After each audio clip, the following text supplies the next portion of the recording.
The Chase, sponsored by Anadin. Coming up, hundreds of jobs at risk as tyre manufacturer Goodyear pulls out of Wolverhampton. Details next.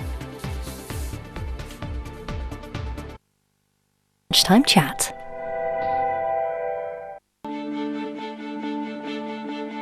Now the latest from ITV News Central in the Midlands.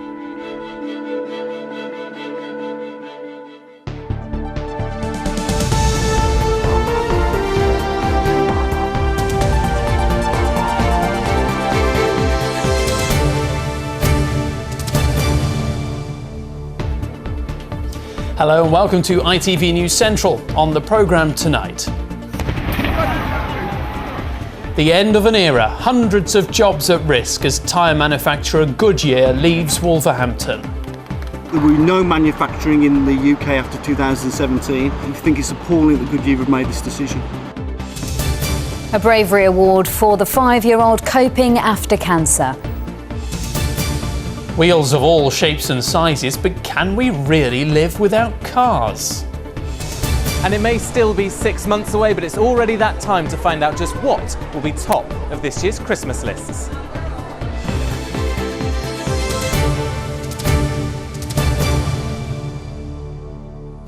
Good evening. More than 300 workers are facing redundancy tonight with the closure of the iconic Goodyear tyre-making plant in Wolverhampton. Unions describe the move as a devastating blow. The factory has been a rich part of the Midlands manufacturing heritage for nearly 9 decades, and closing it has been described as the end of an era. Our correspondent Peter Bean has spent the day at the site and joins us now. Peter, a huge blow for the area.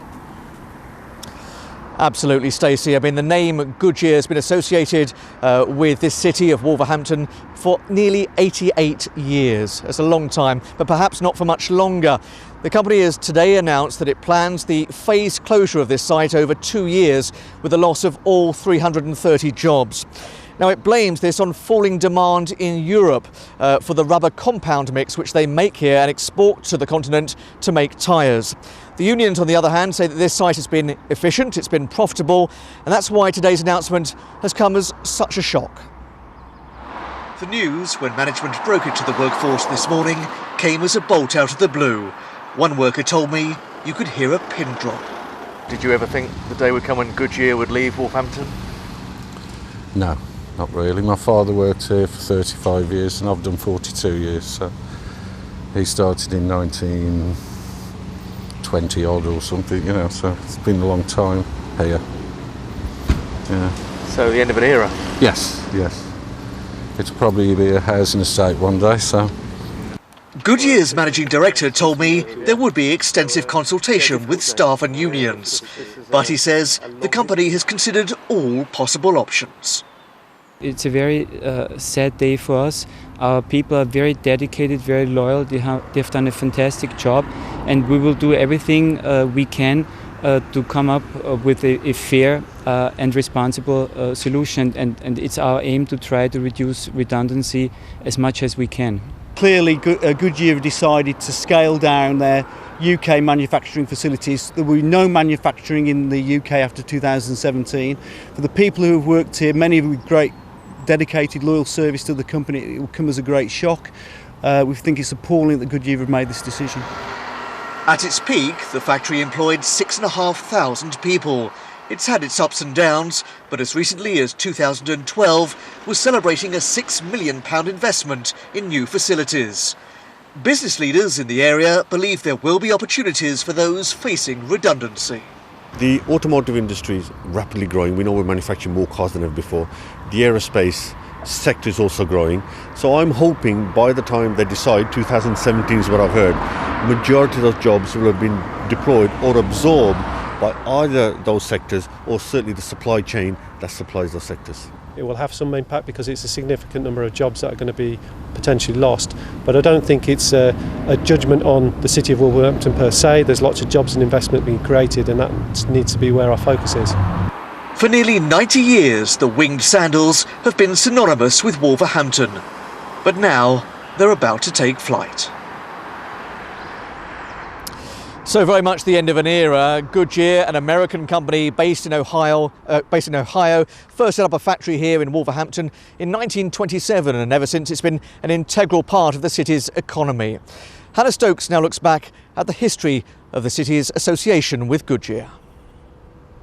Once a production giant of the West Midlands, the pull of abroad has meant a very rocky few years for Goodyear workers. The tyre manufacturing plant opened in Wolverhampton in 1927, with a royal visit a few years later. 1,000 redundancies came in 1978, with the company blaming an influx of foreign cars and longer-lasting tyres. Goodyear became the largest tyre company in the world in 1999, after an alliance which included the Dunlop brand. Its motorsport tyre plant closed in Birmingham last year. From 2000 onwards, thousands more jobs went as truck tyre production stopped altogether, with the company blaming the cuts on competition from Eastern Europe. The Wolverhampton site is being redeveloped, and as part of that, the iconic Goodyear chimney was demolished, marking the end of an era for the company. So, Pete, what's being done for the workers at risk? Well, Steve, as you saw in my report, there is some optimism here. This is an enterprise zone which attracts investment. And of course, recently, Jaguar Land Rover have been investing in this area. Well, I'm joined now by the local MP for Wolverhampton North East, Emma Reynolds. Thank you for joining us tonight, Emma. First of all, your reaction to the news today? Well, it's absolutely a bitter blow for all of those who work here at the factory, their families, but also the wider local economy and Wolverhampton, because Goodyear is an iconic brand in Wolverhampton. It's employed literally thousands upon thousands of people in its nearly 90-year history here. I've been calling and urging the company to think again, and I hope they will reconsider their proposals to close the plant. They say they've looked at all the possible options. Do you really think you can get anything back from the company? Well, I'm keeping up the pressure on them. I know that they are consulting with the workforce, with the trade unions here in Wolverhampton. And, I will be asking them to reconsider. But if the planned closure does go ahead, I will work closely with them and the City Council and the Local Enterprise Partnership and other business organisations, as well as the trade unions here, to make sure that those who are employed here get the very best opportunities to move on if that's what happens. Emma Reynolds, thank you very much indeed. The first jobs are due to go in October, the rest in January 2017, when it seems really that Wolverhampton will be saying goodbye to Goodyear. Peter, thank you very much indeed. A fifth consultant has resigned from the Alexandra Hospital in Redditch. Earlier this year, all 4 consultants running accident and emergency services at the hospital quit over planned changes to services. Now another specialist at the hospital, which is run by Worcestershire Acute Hospitals NHS Trust, has handed in their notice. Well, our health correspondent Nancy Cole is following this story. Nancy, what do we know about this latest walkout? Well, this is the 5th resignation of a consultant from the Alexandra Hospital in as many months. Now, you'll remember back in February, 4 consultants from the A&E quit, claiming that services were being undermined by management decisions and they were exhausted by extra pressure being put on them. Concerns at the time that the Trust said weren't shared by other colleagues. Now, we don't know exactly why this latest consultant has resigned, but we do know he was in his 60s and he is looking to stay on as a locum. In a statement, Worcestershire Acute Hospitals NHS Trust said, "We can confirm that a consultant has resigned from the Trust. He is offered to continue to treat patients and support the Trust, and we are considering this." Campaigners today have been reacting to the news. Nancy, this latest resignation that you're talking of there, it comes after a difficult few days for the hospital trust. Well, yes, only last week the Care Quality Commission released a damning report about patient safety at the emergency departments at both the Alex and Worcestershire Royal. It said that services were described as high risk. Now, the Trust has acknowledged it has a lot of work to do, but this latest resignation at a time when all eyes are on the Alex will do little to quash concerns about why yet another senior figure has quit. Thank you very much, Nancy. A jury in a murder trial of two men accused of killing a mother has heard that one of the co-accused, Aaron Newman, was nowhere near the scene. Hayley Poynton was shot dead outside her boyfriend's house in Hinckley in Leicestershire. The prosecution claims he was the intended target. Aaron Newman told the jury he was at the home at the time of the shooting. He was at his home at the time of the shooting. His alleged accomplice, Aaron Power, told the court his role was a getaway driver for a burglary. He denies he was paid to be a hitman. Both men deny murder.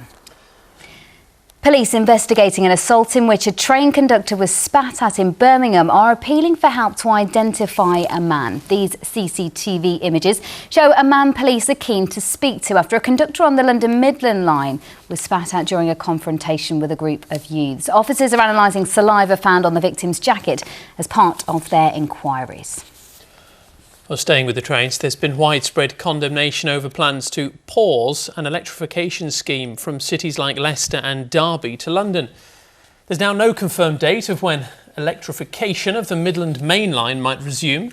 The Transport Secretary in Derbyshire Dales MP Patrick McLaughlin has ordered a rethink of rail spending plans by Network Rail because the current 5-year project has little chance of being completed. On the Midland Main Line, better services can be delivered on that line before electrification, with such things as speed improvement works, so that works on the electrification will be paused. I want it to be done, and I want it to be done well. It will be part of our future plans for the route.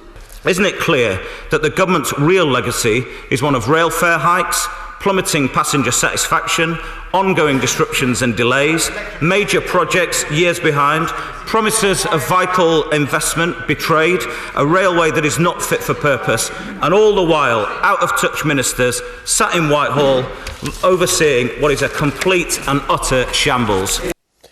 Well, the Network Rail Chief Executive Mark Carney said the total enhancement programme cost now exceeds the available 5-year budget. I recognise that these delays will cause disappointment for some passengers, for which I can only apologise. Well, all this comes on the same day as the results of the latest rail passenger satisfaction survey. Transport Focus surveyed more than 31,000 passengers in the spring of this year, and overall their research found that poor performance has led to another drop in rail passenger satisfaction. Train punctuality was a big concern for commuters. Satisfaction was down to 65%, and value for money satisfaction was just 45%.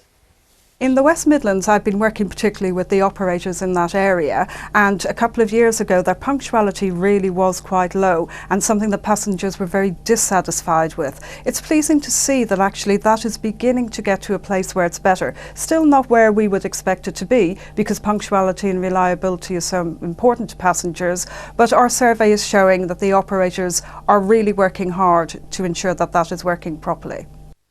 The time's approaching 13 minutes past 6. You're watching ITV News Central. Still to come on the programme tonight. Santa's on standby with 6 months to go. The top toys on the winter wish list.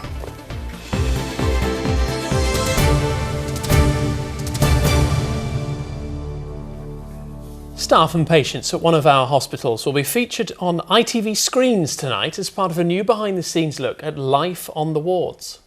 Super Hospital is set in the Royal Derby Hospital. It was filmed in November and December last year and showcases the lives of teams working around the clock. Here's one of the doctors taking part.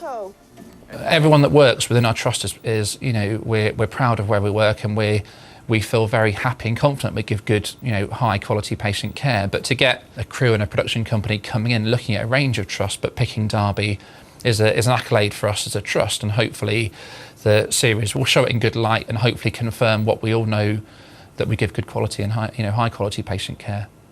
So that's coming up at 9 o'clock here tonight on ITV. And staying with health, a 5-year-old girl has won an award for the brave way that she's coped with losing an eye to cancer. Sky Cleverden travelled to Birmingham for the specialist surgery and now has an artificial eye which she's learned to manage herself. Ruth Holliday reports. At 5 years old, she's been through major surgery and years of treatment and assessments. But Sky Cleverden takes the aftermath of eye cancer pretty confidently in her stride. She had her left eye removed at the age of 2. She now takes her artificial eye in and out and cleans it all by herself. And that's won her a Champions Award from the Childhood Eye Cancer Trust. Why did you win an award? Because I was brave. And what did you do that made you brave?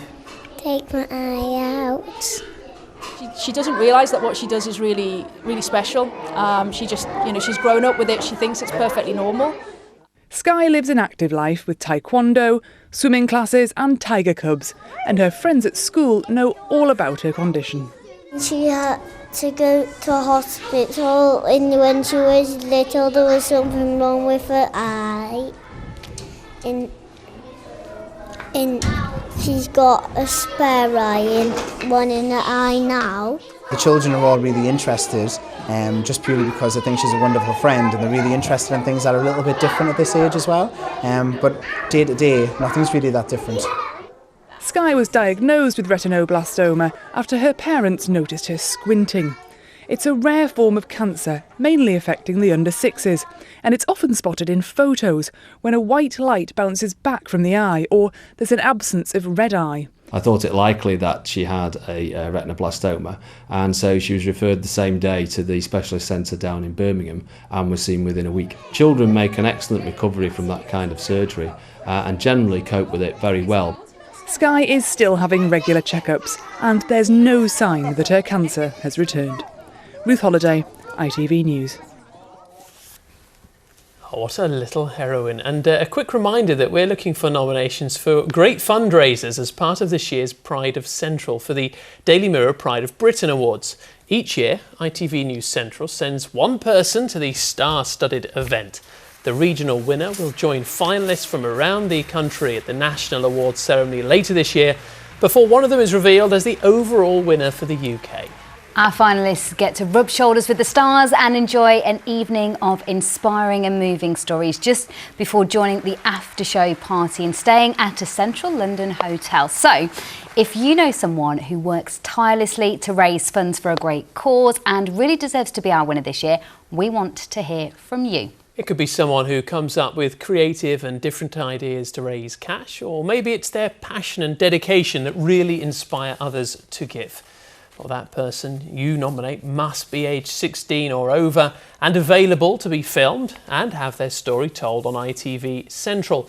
You can nominate them by going to itv.com/Pride of Britain. You'll need to get your nomination in by midnight on the closing date of August the 7th. Or you can pick up a nomination form in Lidl stores. Full terms and conditions can be found at itv.com/terms. And still ahead on our programme tonight. Have you started your Christmas gift shopping yet? Well, these kids are way ahead of the game.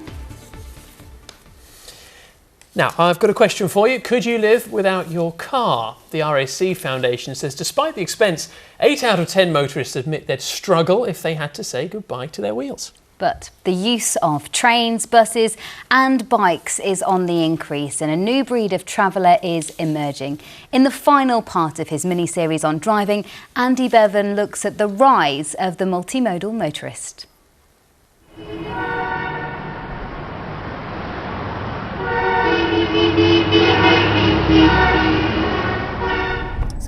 Darren Koss and Cheryl Gill are travelling from their homes in Nottingham to work in Birmingham. But Darren isn't a taxi driver and Cheryl isn't his fare. They're part of a ride-sharing community which connects passengers wanting to travel with drivers going the same way. Users create a profile on a smartphone app so common interests can become conversation topics en route. Oh, I went over to my auntie and uncle's in Leicestershire and just, caught up with them, and it's really nice actually. I haven't seen them for a while. Darren and Cheryl have become regular travelling companions, and 20 million others are now doing the same in 19 countries. Drivers and passengers rate each other at the end of the journey.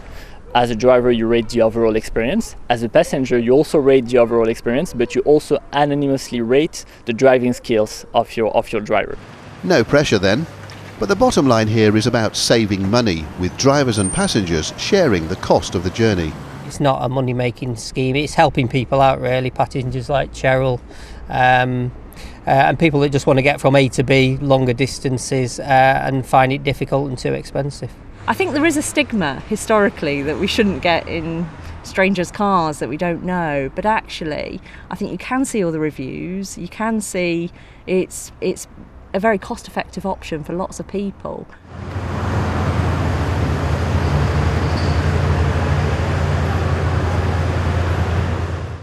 Ditching the car doesn't have to mean disposing of it altogether. Shorter journeys can often be more cost-effective and comfortable by bus. Midlands-based National Express has recently introduced its Platinum fleet running between Birmingham and Coventry. There are now leather seats with more legroom, audio-visual stop reminders, and that modern-day crowd-pleaser, free Wi-Fi. First time on here, on this bus, but I like it. They're all right and they're better than the old ones. It's up to date. I think everyone seems happy about it. Arriva Midlands has done something very similar. Its Sapphire buses run on selected routes in Darby and Leicester. The company spent £45,000 on each bus, and it's aiming for an increase of 5 or 6% in passenger numbers. Bus operators are also working with local councils to upgrade routes, putting in more stops, increasing dedicated lanes, and changing traffic light sequences to favour buses. So, example, this route, when we finish the work with the councils, will be up to 6 minutes quicker, which will make it comparable with the car, will obviously make it cheaper and much more hassle-free for people.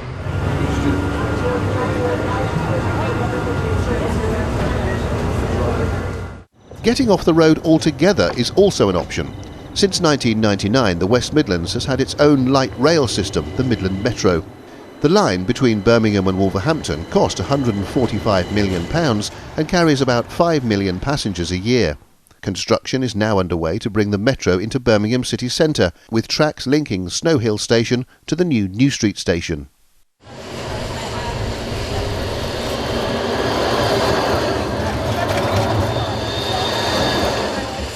The cheapest way to get around, though, is still pedal power.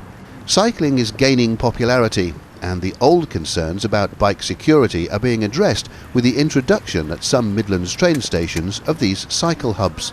They're secure and weather protected, with internal and external CCTV coverage and lighting, and there's 24-hour smart card access. It's different to other cycle parking because it's got the swipe card access and it's got CCTV. But also on a wet day like this, you can be sure your bike's dry when you come and collect it at the end of the day. And you can still cycle even if you don't own a bike. These huts called Brompton Docks are popping up in places like Birmingham and Stoke-on-Trent. An access code is sent as a text, allowing you to open up a locker and, perhaps with a little practice, simply unfold your instant transport and head off to your destination. 40% of journeys under 2 miles could be walked or cycled. For a lot of those journeys, cycling is going to be quicker. It's going to save you money. It's definitely going to help your health as well. So there are a whole raft of advantages to cycling.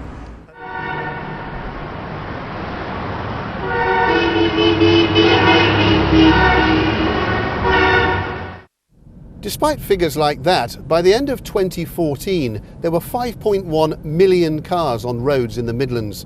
That's 1 for every 2 people, and an increase of 6% in just 5 years.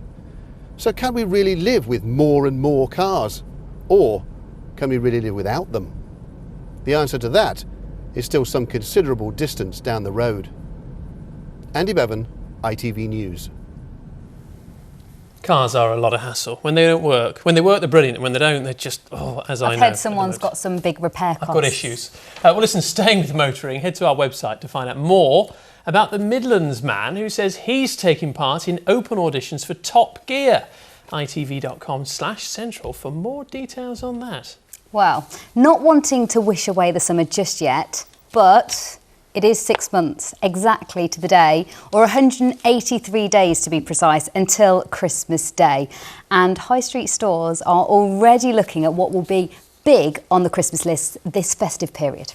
I apologise for talking about this now, but, let's go with it. The toy shops are people who are really looking forward to it, of course. Their trade over the winter months will be huge. And David Wood has had a quick look at what toys are expected to dominate the market this year. From a new look Tracy Island to yet more frozen gifts and giant cuddly toys, Christmas lists are already being written. Do you really like stuff that you can make? Yeah. Why? Because really kinky, like get your hands all sticky, and it's quite fun. What toy are you looking forward to this Christmas? Peppa Pig. Why? Because you think ring a roses. Tracy Island. Why? Because I really like the rocket launchers and the pop-ups. And what with the new TV show? Thunderbirds are go! Now Thunderbirds toys are back in the top 10 for the first time in more than a decade. But it's not the biggest sci-fi remake expected to do well at Christmas 2015. Star Wars is already big. It's big as in toys, but it's big with Lego as well. So it's just going to keep expanding. As soon as the film comes out, children that haven't seen it before are going to like it. Obviously the parents already like it anyway, so they're more inclined to buy it for their child. And although some of these toys are already for sale, Christmas is big business for our high streets. More than a third of sales are done over the festive period. And for toy buyers, well, it takes a lot of organisation. They're already looking at Christmas 2016. Some very lucky children had the day of their lives when they were taken to a Christmas toys preview at the Strand Palace. But guessing which toys are going to be big at Christmas is nothing new. And while train sets are always popular, the retailers spend a lot of money trying to predict the latest trends. Toys are now a big industry with a turnover of more than £40 million. The most exciting part is trying to second guess what will be the top toys for Christmas. And it is just that, ultimately the children decide. Well, how do you go about guessing? Well, we look at history, we look at trends. More importantly, we watch what the children are doing now. The kind of things they're watching, or the kind of things they're doing in the playground. But there is always room for some old favourites in the top 10, as well as some that have had a bit of a modern makeover. David Wood, ITV News. That's interesting. You've got Thunderbirds there, and they mentioned Star Wars and Lego. Well, those three things were all massive when I was a kid, and believe me, that was a long time ago. Well, I've just written my list, and nothing was in that. No, you're not going to get anything. I've already got you a present. Oh, good, good. And I'm sure there's people at home who've already started their Christmas shopping. Have you? Let us know. If you have, send us a tweet, because I don't believe that's possibly true. What was your favourite Christmas toy as a child? I don't really remember, but I do remember getting a Tamagotchi for Christmas once. You don't know what these are, but you know the keyring type things. Brilliant. If you say so. Doesn't sound that brilliant, is it? A keyring type thing. Let's get the weather. Let's get the weather. Here's Helen Flint.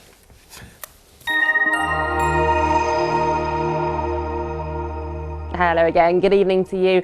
A beautiful sunset here captured by Paul Eastwood and taken near Coles Hill. And do enjoy this evening's is my advice, because we probably won't see one tomorrow. Tonight it'll cloud over and be fairly humid once again before dull and damp fare in line for tomorrow, I'm afraid. So as I say, enjoy the early evening sunshine today, because this warm southwesterly airflow add on the sunshine and a light breeze, and we've been well into the 20s through today. So overnight tonight then, as I say, starting to cloud over, largely dry, just one or two spots of rain possible, but it will be another sticky affair, so possibly a bit tricky to sleep. And first thing tomorrow morning, well, the chart says it all really. A fair amount of rain coming and going. It will be fairly patchy, but a few heavier bursts in there as well.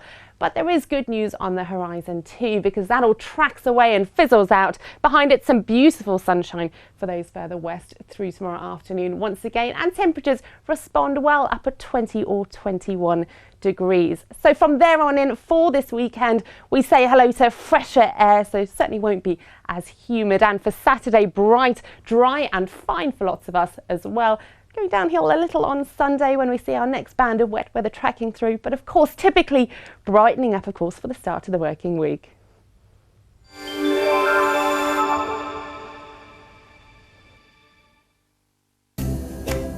How are you today?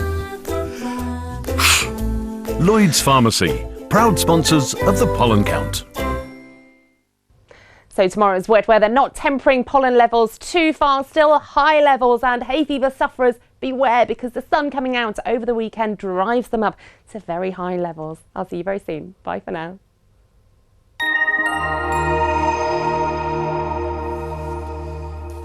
Let's get a reminder of tonight's top stories on ITV News Central. More than 300 workers are facing redundancy with the closure of the Goodyear tyre-making plant in Wolverhampton.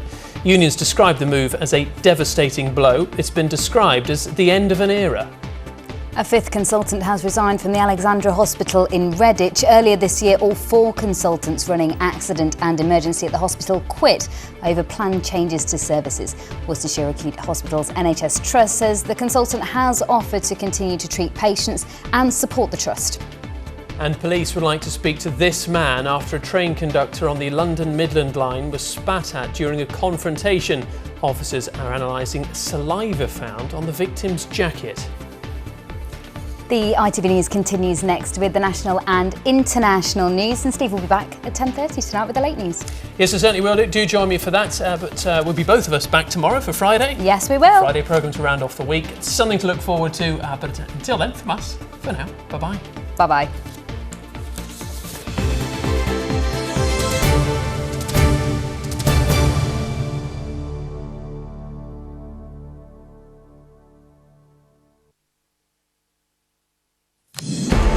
The government puts the brakes on Network Rail master modernisation. Travellers are furious as ministers blame the private company for overruns and rising costs. Some of the work that had already been started has not progressed as fast as we thought it would do. So they are problems which we have to face.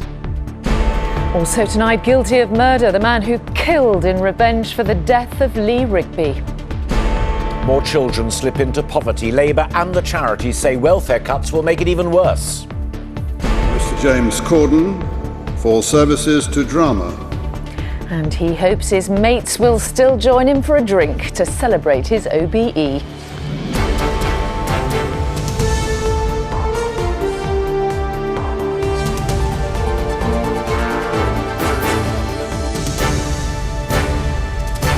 This is ITV News at 6:30 with Alistair Stewart and Mary Nightingale.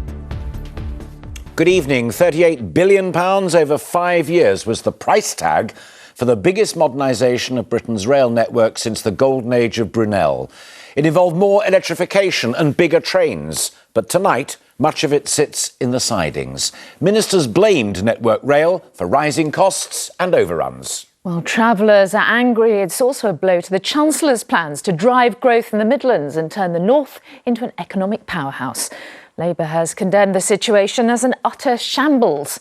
Our consumer editor Chris Choi joins us from Bedford Station. Chris.